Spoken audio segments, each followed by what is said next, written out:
오늘은 아브라함 이야기 아홉 번째 시간으로 아브라함에게 두 아내가 있었죠. 첫째는 사라, 자기의 본 부인, 그다음에 하가르가 있었습니다. 그런데 사라에게서 약속의 자녀 이삭이 태어났고 하가르에서 육체의 자녀 이스마엘이 태어났습니다.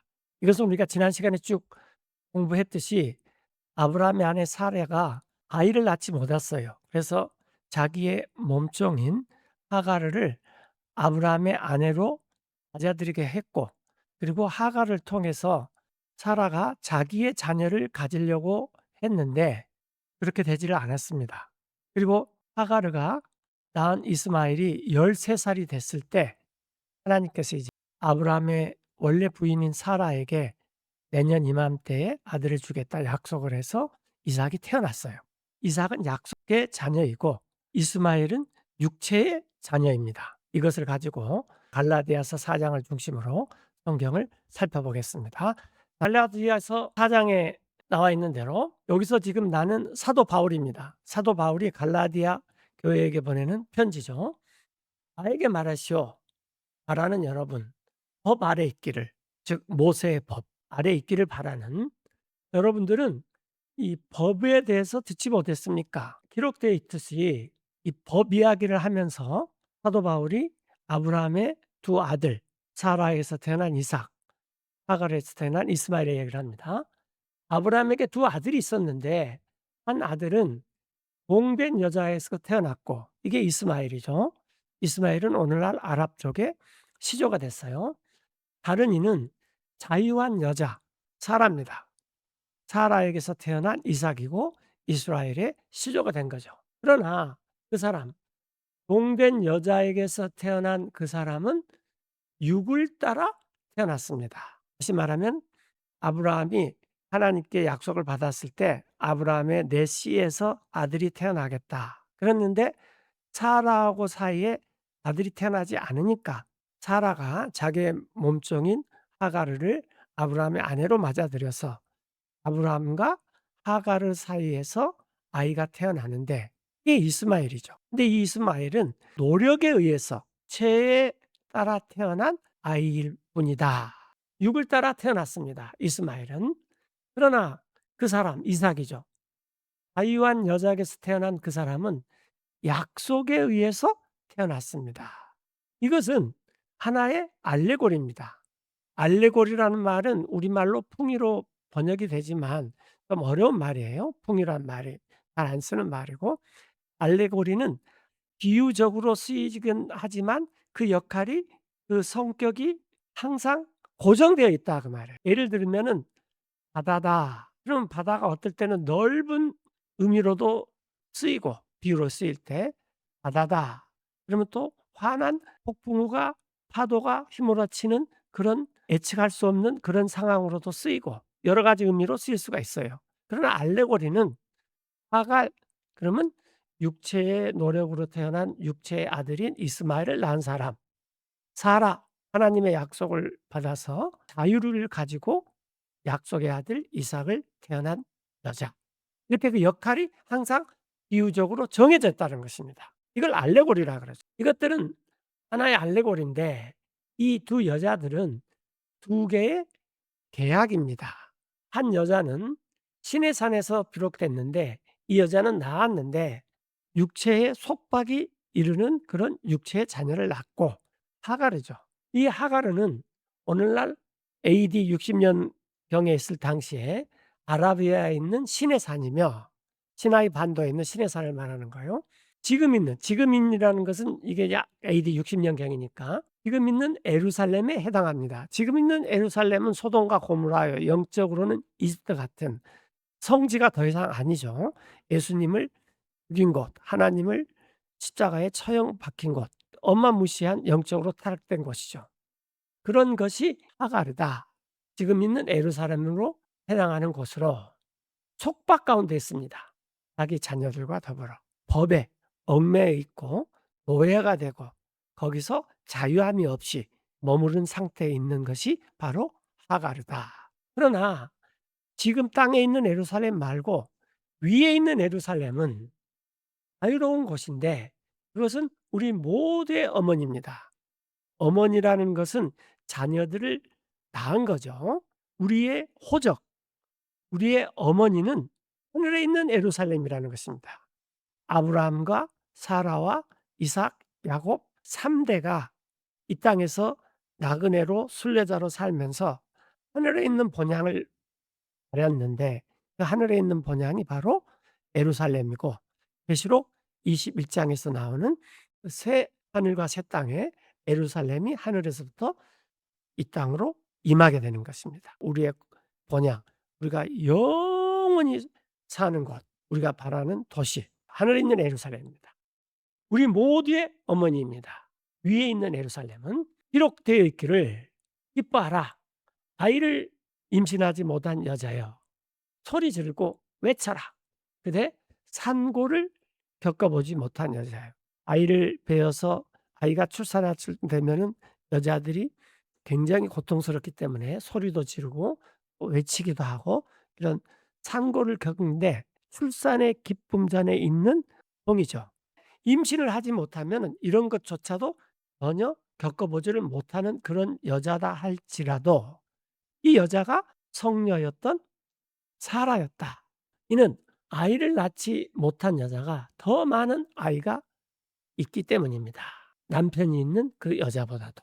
이것은 나중에 이스라엘이 회복됐을 때 하나님께서 그동안 이스라엘이 다른 국가들한테 모범적인 모델적인 역할을 하지를 못했어요.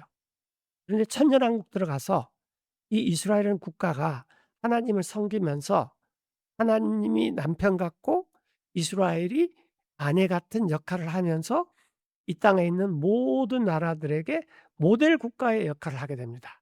그래서 이사야서에서 하나님께서 앞으로 회복될 이스라엘에게 이런 비유를 들었어요. 근데 이것을 이제 사도 바울이 가지고 와서 말하는 거죠. 남편 있는 여자보다 아이를 낳지 못한 여자가 더 많은 아이들을 갖고 있기 때문이다. 사라를 봐라라는 겁니다. 이제 우리는 형제들이요, 그 사라가 낳은 이삭처럼 약속의 자녀들입니다. 이 말은 굉장히 중요합니다. 유대인들은 아브라함, 이삭, 야곱, 그다음에 12 지파에서 또 계속 나서 대대손손 이스라엘이라는 민족을 이루었습니다. 비록 육체의 자녀들이라 할지라도 이삭이나 야곱처럼 약속의 자녀가 아니면은 하나님의 자녀라고 볼 수가 없다는 것입니다. 사실은 아브라함 이야기할 때 첫 시간에 이걸 다뤘어요. 혈통이 유대인이다. 혈통이 유대인이 아니다. 이게 중요한 게 아니에요. 이스마엘은 혈통이 아브라함의 아들입니다. 그럼에도 불구하고 육체의 자녀고 협박의 자녀고 노예의 자녀이지 약속의 자녀가 아니고 자유로운 자녀가 아닙니다. 은혜에 의해서 태어난 자녀가 아니라는 거죠. 그러나 그때 태어난 사람, 즉 이스마엘이 육을 따라 태어났는데 오히려 핍박을 했어요. 영을 따라 태어난 이삭을. 왜냐하면 13 살의 나이가 차이가 있으니까 이스마엘은 자기가 아브라함의 상속자가 될 줄로 생각했었는데, 이제 다 커서 보니까 사라에게서 이삭이라는 아이가 태어났어요. 이스마엘이 이삭을 엄청 핍박을 했습니다.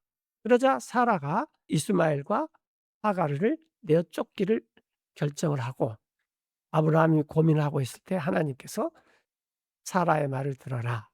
그것은 성령을 따라 난 자가 육을 따라 난 자와 함께 상속을 나눠 갖지 못한다 라는 말씀하셨습니다. 그 성령을 따라 태어난 아이를 핍박하였는데, 지금 AD 60년 교회 시대가 한참 무르익고 최상의 교회 시대가 있었을 때조차도 이런 일이 있다라는 것입니다. 지금은 이런 일이 비일비재하죠. 교회가 타락된 교회의 시대입니다. 지금도 그러합니다. 여기서 지금은 AD 60년경 갈라디아가 편지로 쓰여졌을 때, 그러나 성서 기록이 무엇을 말합니까? 여종과 그녀의 아들을 내어 쫓으라. 이는 여종의 아들이 상속인이 되지 못한다. 가이완 여자의 아들과 함께. 이스마엘, 하가르는 모세의 법 속에서 얽매여서 속박 가운데서 사는 이스라엘의 모습을 가르쳐 준다라는 것입니다. 그런즉 형제들이여 우리는 자녀가 아닙니다. 여종의. 우리는 오직 자유한 사라에게서 태어난 이삭과 같은 그런 약속의 자녀입니다. 그렇기 때문에 우리가 더 이상 모세의 법에 얽매일 필요가 없다라는 것입니다. 하물며 이스라엘도 모세의 법을 지키지 못했는데 이방인인 우리가 이 모세의 법을 하나 둘 지켜서 모세의 법을 지킨다? 절대로 될 수가 없습니다. 안식일을 지키면 되지 않느냐? 모세의 법은 한 가지를 지키면은 나머지 612 가지를 다 지켜야 될 의무가 있습니다. 갈라디아서 5장 1 절에 굳게 서십시오. 그러므로 자유 안에서 그 자유로 그리스도께서 우리를 자유롭게 하셨습니다. 얽매이지 마십시오. 다시는 종의 멍에를 율법을 지키려고 모세의 법을 지키려고 생각조차도 하지 말라는 것이요. 보시오. 나 사도 바울이 여러분에게 말하는데 만약에 여러분들이 모세의 법에서 가장 중요한 것 중에 하나가 할례죠. 만약에 여러분이 할례를 받으면 그리스도께서는 여러분에게 아무 유익도 끼치지 못하게 될 것입니다. 이는 나 사도 바울이 증언하는데 여러분 각 사람에게 할례를 받은 그 사람은 지금 이방인으로서 지금 갈라디아 교회처럼 유대인들이 하도 뭐라 그러니까 그냥 할례를 받아 버렸어요. 이 사람은 할례 하나 때문에 모세의 법 전체를 지킬 의무가 생겨 버린다 그 말이에요. 그 사람은 빚진 자들입니다. 빚진 자예요. 의무가 있는 사람이에요. 그 법, 모세의 법 전체를 다 지켜야 되는 그런 의무가 생긴 사람이 됩니다. 그리스도께서는 법의 마침이 되셨는데 그리스도께서는 여러분에게 아무 효력이 없게 됩니다. 여러분 중에 누가 의롭게 된다면 그런 할례를 받는다든지 안식일을 지킨다든지 특정한 날을 지킨다든지 이런 것으로 여러분들은 하나님의 은혜에서 떨어진 자들입니다. 우리가 성령을 통해 그의 소망을 기다리고 있어요. 믿음으로. 그 이유는 그리스도 예수 안에는 할례도 아무런 소용이 없습니다. 또 무할례를 받았다 그래서 그것도 대단한 것도 아니에요. 할례나 무할례나 아무 효력이 없고 오직 믿음만 효력이 있는데 그 믿음이 사랑으로 일을 하려야만 된다. 예수님을 믿는다는 것은 물론 모세의 법도 알아야 돼요. 613 가지도 출애굽기, 레위기, 민수기, 신명기 뭐 이런 것을 통해서 자세히 잘 알아야 됩니다. 그걸 지키기 위해서 하는 것이 아니라 이것이 하나님께서 아브라함에게 준 이후에 430년 후에 모세를 통해서 줬는데 그리스도가 올 때까지 훈육 선생이 되기 위해서 주셨구나. 이걸 깨달으라는 거예요. 약속의 자녀 이삭, 사라에게서 태어난 이삭같이 하나님의 은혜로 약속에 따라 사는 것은 사랑으로 일하는 믿음으로 사는 것이 가장 중요합니다. 갈라디아서 2장 3 절에 보면은 그때 당시에 바울이 자기가 사랑하는 제자 티투스, 디도가 있었는데 이 디도는 출신이 그리스 사람이에요. 유대인이 아니죠. 그렇기 때문에 유대인들이 디도한테 할례를 받으라 그랬는데 바울이 할례를 시키지 않았습니다.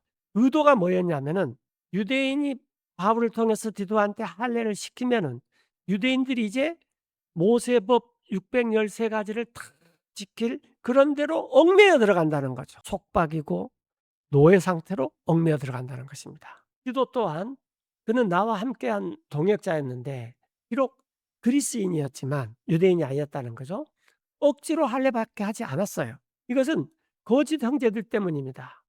알지 못하는 사이에 들어온 그 거짓 형제들이 진짜 형제 거듭나서 복음의 진리에 따라서 단일한 마음으로 순수하게 약속의 자녀 이삭처럼 자유로운 은혜 상태에서 사랑으로 일하는 믿음을 가지고 있는 약속의 자녀처럼 사는 형제들 사이에 거짓 형제들이 부지부식종에 들어와 가지고 은밀히 들어와서 자유를 엿보아요. 그러면서 우리가 가지고 있는 그리스도 예수님 안에서 그걸 엿봐 가지고 그들이 우리를 해가고 싶어 한다는 거예요. 다시 종으로 쳐박아 버리는 거죠. 예. 그들에게 우리는 여지를 주지 않았어요. 그들이 말하는 그런 걸 복종할 여지를 주지 않았어요. 한 1 시간도 주질 않았습니다. 이는 복음의 진리가 머무르게 하려 함입니다. 여러분과 함께. 복음은 율법을 지키는 것이 아닙니다. 갈라디아 2장 계속해서 나온 구절 11 절에 또 베드로가 예루살렘에 주로 머물렀는데 이방인 지역의 첫 교회가 있는 안티옥, 시리아에 있는 곳이에요. 지금 안티오크는 지금도 있어요. 도시 이름이 바뀌지도 않고. 그래서 예루살렘에서 안티오크로 와서 이 안티오크 교회는 이방인들의 크리스찬이 처음 생긴 곳이고 크리스찬이라는 이름이 처음 붙여진 곳입니다. 그래서 많은 이방인들이 믿었어요. 그래서 이제 베드로가 왔는데 그 이방인 크리스찬 형제들하고 식사를 했었어요. 나 사도 바울이 베드로를 얼굴로 대적할 일이 생겼다라는 거예요. 그 이유는 그가 책망을 받을 일이 있었기 때문인데 야고보, 제임스 즉 예루살렘에 있는 야고로부터 온 어떤 일행이 안티오크에 베드로를 만나러 왔어요. 그런 일이 있었는데 야고보에게서 온 일행들이 안티오크 이르기 전에 베드로는 먹고 있었어요, 이방인들과 함께. 그러나 그들이 왔을 때 유대인들이 이방인들과 함께 먹으면 안 됩니다. 그건 모세의 법에 따르는 거예요. 베드로가 보니까 베드로가 이방인 크리스찬 형제들과 식사를 같이 하고 있으면 혹시 이게 나중에 무슨 분쟁거리가 될 수 있구나 하면서 베드로가 그 음식을 나눠 먹는 현장에서 자리를 빠져나와 버렸어요. 그러나 그들이 왔을 때 베드로는 물러서서 자신을 구별시켜 버렸습니다. 이건 그런 사람들이 두렵기 때문이에요. 할례자에 속한 사람들. 오늘날도 이런 사람들이 꽤 많이 있습니다. 메시아닉 주이시라고 하는 사람들도 은근히 들어와서 모세의 법으로 끌어가려고 하는 분들이 굉장히 많이 있습니다. 그 나머지 유대인들도 이와 같이 위선을 행했다. 베드로와 더불어. 베드로뿐만 아니라 베드로 일행들이 몇 명 있었겠죠. 그러니까 베드로가 먹는 자리에서 물러가니까 그 나머지 사람들도 물러갔다 그 말이에요. 위선이죠. 심지어는 바나바스까지도 그들의 위선에 끌려갔습니다. 이 바나바스는 바울하고 같이 동역을 했던 사도 중에 한 사람이죠. 그러나 사도 바울이 그걸 봤어요. 그들이 올바로 걷지 않는 것을. 이건 복음의 진리가 아니다. 이게 먹고 마시고 이런 것을 자유롭게 하는 것이지 유대인들은 유대인들이 먹을 것이 따로 있고 또 유대인들만 먹어야 되고 이방인들은 이방인들이 먹어야 되고 이런 것은 모세의 법에 있지만은 이런 것은 복음의 진리가 아니다라는 거예요. 바울이 베드로에게 말했죠. 그 사람들 모두 앞에서 당신께서 유대이면서 베드로에게 이방인의 방식대로 따라 살고 유다인들이 사는 것처럼 살지 않으면서 왜 당신들은 이방인들이 유대인처럼 살아라고 강요를 합니까? 모세의 법을 지키라고 강요를 합니까? 우리는 즉 사도 바울과 베드로는 본래 유대인들이죠. 예. 그리고 이방인에 속한 죄인들은 아니에요. 그러나 사람의 의롭게 되는 것은 이렇게 의롭게 되지는 않는다 그 말이에요. 모세의 법을 얼마나 많이 지켰냐, 행했느냐라는 그런 공적, 행위에 따라 사람이 의롭게 되는 것이 아니라 오직 그리스도 예수님의 믿음에 의해서 우리가 의롭게 된다는 걸 알고 있으니 우리가 그래서 예수님을 믿었지 않습니까? 이것은 우리가 의롭게 되기 위해서입니다. 그리스도의 믿음으로. 그리고 모세의 법을 지켜서 되는 그런 공적, 행위, 업적 이런 걸로 되지 않기 위해서 우리가 예수님을 믿지 않았습니까? 그 이유는 모세의 법을 지켜 이룬 공적으로는 의롭게 될 육체가 없습니다. 모세도 심지어는 그렇게 되지 않았어요. 모세도 그 법을 통해서 '아 언젠가 메시아가 오는구나.' 오실 그리스도를 믿었기 때문에 구원을 받는 것입니다. 아브라함은 물론이거니와. 만약 우리가 의롭게 되도록 애를 썼어요. 그리스도 예수님을 믿고 이런 법도 지키고 저런 법도 지키고 이 유대인이 지키는 모세의 법들을 지키려고 애를 쓰면은 그러면 우리 자신들이 언젠가는 발견되는데 그 법을 다 지킬 수가 없으니까 죄인들로 발견이 된단 말입니다. 그렇다면 결국 아니 내가 그리스도를 믿어 가지고 의롭게 되려다가 죄인이 돼 버렸네? 그러면 그리스도께서 나를 죄로 인도하는 그런 사역자가 아니냐? 이런 결론이 나와 버리게 된다라는 거예요. 결코 그럴 수 없습니다. 만약 내가 다시 세운다면 이미 무너진 것, 모세의 법은 예수님께서 십자가에 못 박혔을 때 다 무너졌는데 이런 것들을 다시 세운다면 나는 스스로 범법자를 만드는 것입니다. 이는 내가 법으로는 나 사도 바울이 죽었어요. 법에 대해서. 이것은 하나님에 대해서 살기 위함입니다. 나는 십자가에 못 박혀 죽었지만 그리스도와 함께. 그럼에도 불구하고 나라는 사람이 지금 살고 있어요. 예수님께서 십자가에 못 박혀 죽으실 때 법에 대해서 죽은 거니까 우리 그리스도인들은 다 예수님이 죽을 때 같이 죽었어요. 그런데 나라는 사람이 지금 이렇게 살고 있는데 그것은 내가 아니다. 살고 있는 게. 그것은 내 안에 계신 그리스도께서 나를 통해서 살고 계시는 것입니다. 그리고 지금 내가 이 세상의 생명, 지금 살고 있는 이 육체 안에서 이것은 하나님의 아들께서 가지고 있던 그 믿음에 의해서 내가 사는 것이다. 왜? 내 안에 그리스도께서 계시기 때문에. 그리스도가 살면은 그리스도 안에 있는 믿음으로 나도 살아간다. 그분은 하나님의 아들 예수 그리스도는 나를 사랑하시어 자신을 주셨어요. 나를 위해. 나는 헛되지 않게 합니다. 하나님의 은혜를. 이런 것을 처음 알았던 사람이 아브라함과 사라다.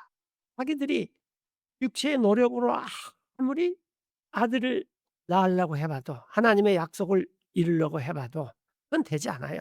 사라가 하가르를 통해서 아브라함과 부부가 되게 하고 거기에서 태어난 아들을 자기의 아들로 삼으려고 했지만 그것도 역시 육체의 노력인 것입니다. 육체의 자녀라는 거예요.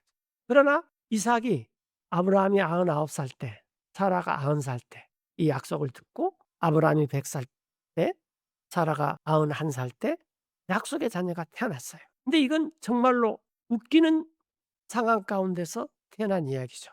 그래서 그 아들의 이름이 이삭이라는 거죠. 근데 이게 하나님이 주신 은혜요 자유인 것입니다. 법을 지켜서 육체의 노력으로 우리가 하나님을 기쁘시게 할 수 있는 게 아무것도 없습니다.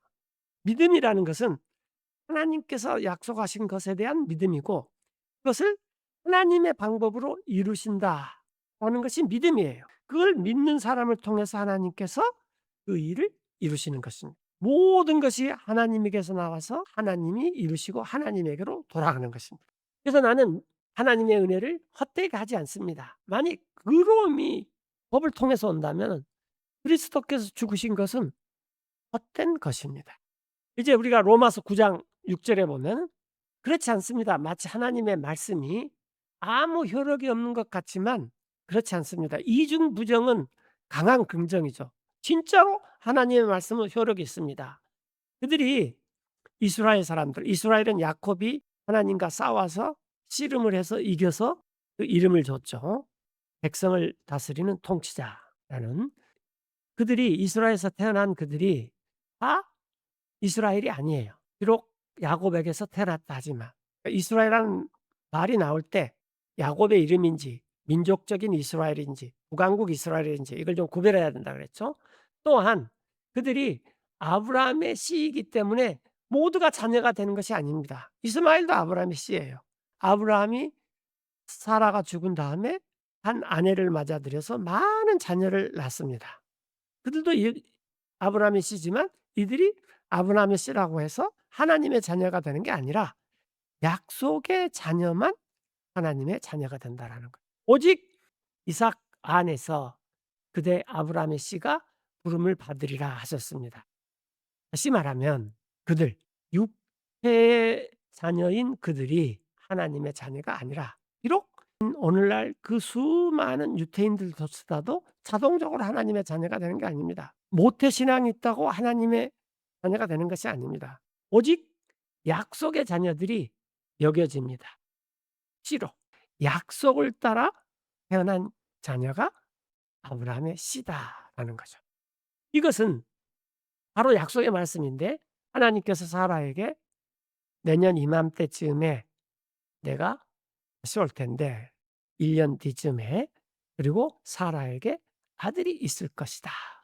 라고 이렇게 약속의 말씀을 들려줬을 때 사라가 90 살이나 되고 폐경이 되고 남편이 이제 더 이상 소망이 없었을 죽은 사람과 다름이 없었는데 히브리서에 그렇게 나왔죠. 이 사람들이 하나님의 약속을 따라서 사랑으로 믿음의 행위를 했을 때 그때 이삭이 태어났던 것입니다. 요한복음 8장 31 절에 예수님께서 유대인들에게 이렇게 말씀했어요. 자신을 믿는 여러분들이 계속 있으십시오, 내 말에. 그러면 여러분들은 내 제자가 됩니다. 유대인들 중에서 믿는 사람들한테. 그러면 여러분들은 진리를 알게 되고 그리고 그 진리가 여러분들을 그렇게 할 것입니다. 그들이 예수님께 이렇게 대답했어요. "아 우리는 아브라함의 씨입니다. 결코 그 누구에게도 속박된 적이 없습니다. 그런데 어떻게 당신은 말합니까? 여러분들이 자유롭게 된다고." 예수님께서 그들에게 말씀하셨어요. "진실로 진실로 내가 여러분한테 말하는데 누구든지 죄를 짓는 자는 죄의 종입니다. 종이라는 위치에 있는 자들은 집에 거하지를 못합니다, 영원히. 그러나 아들은 집에 거합니다." 그래서 예수님께서 하나님의 아들로 하셔서 그러므로 만약 아들인 내가 여러분들을 자유롭게 하면 여러분들이 참으로 자유롭게 될 것입니다. 이런 사람이 사라였고 아브라함이었다. 계속 요한복음 8장 37 절에 "나는 압니다, 여러분들이 아브라함의 씨인 것을. 그런데 여러분들은 애써서 나 예수님을 죽이려고 해요. 그 이유는 예수님의 말씀이 있을 곳이 없기 때문입니다." 여러분 안에. 하나님의 말씀이 우리 안에 있으면은 예수님이 누군 줄을 알고 복음이 뭔 줄을 알고 진리가 뭔 줄을 알고 법을 지키는 행위로서는 의롭게 되지 않는다는 것도 알고 하나라도 지키려고 해서도 안 된다는 것을 알게 된다는 것입니다. 그 뒤에 어마무시한 프레임이 속이고 있는 거죠. 나 예수님은 말합니다, 내가 본 것을 내 아버지와 함께. 그리고 여러분들은 행합니다, 여러분의 아버지와 함께 여러분이 본 것을. 유대인들의 아버지는 예수님의 아버지가 아니라는 것입니다. 비록 피출적으로는 혈통적으로는 야곱의 12 지파에서 나오는 후손들이지만 형식적으로는 아브라함의 씨이지만 약속의 자녀는 그렇게 되는 것이 아니다. 그랬더니 유대인들이 대답하여서 이렇게 말씀했어요. "아브라함이 우리 아버지입니다." 예수님께서 이렇게 말씀하십니다. 이건 가정법인데 가정법은 현재의 사실을 반대로 강하게 말하는 것입니다. 여러분이 아브라함의 자녀라면은 실제로는 아닙니다, 그 말이에요. 여러분 행합니다, 아브라함의 행위를. 아브라함은 약속의 말씀을 은혜로 들었을 때 사랑으로 일하는 믿음을 가지고 있었다. 이게 아브라함이다. 이 유태인들이 "너네들이 아브라함의 씨라." 그러면 아브라함처럼 행하라. 비록 유태인이 아닌 이방인이라 할지라도 사도 바울이 갈라디아 사람들을 이방인들한테 말하는 것처럼 이들이 아브라함처럼 하나님의 말씀, 예수님의 말씀을 듣고 마음판에 새기고 사랑으로 일을 하는 믿음을 가졌을 때 이 사람들이 은혜로 모세의 법의 핵심인 이웃을 사랑하라는 그 사랑을 완성시킬 수 있다. 이게 갈라디아서죠. 여러분들이 아브라함의 행위를 행합니다. 그러나 이건 가정법이기 때문에 여러분은 아브라함의 씨가 아브라함의 자녀가 아닙니다. 그래서 하나님께서 왜 사라에게 처음부터 이삭을 주지 않았냐면은 자가 무엇인지를 가르쳐 주기 위해서 하가르를 통해서 이스마엘을 낳고 이 이스마엘은 노예의 자녀, 속박의 자녀, 이 이스마엘은 약속의 자녀가 아니다. 이와 같은 것이 모세의 법이다. 그러나 이제 여러분들이 나 예수님을 애써 죽이려 하는데 나는 여러분들에게 진리를 말한 사람입니다. 이는 그 진리를 내가 내 아버지께 하나님께서 들었기 때문입니다. 아브라함은 이렇게 하지 않았습니다. 하나님에게서 난 그 사람은 하나님의 말씀을 들으니 그분은 하나님의 말씀을 듣지 않는데 그 이유는 여러분이 하나님에게서 듣지 않았기 때문입니다. 우리가 알아야 될 게 은혜로 이삭처럼 약속의 말씀을 듣고 믿음의 사랑의 행위로 하는 그런 행위 말고 모세의 법, 노예, 속박 이걸 지키고 행하여서 의롭게 되려는 자들은 복음이 뭔지도 모르고 아브라함의 믿음이 뭔지도 모르는 사람이다. 비록 그들이 유대인이라 할지라도 이방인은 물론이거니와 그런데 이 유대인들이 자꾸 이방인들을 그 속으로 다시 얽어매려고 한다는 거죠. 이것은 복음이 아니다라는 것입니다.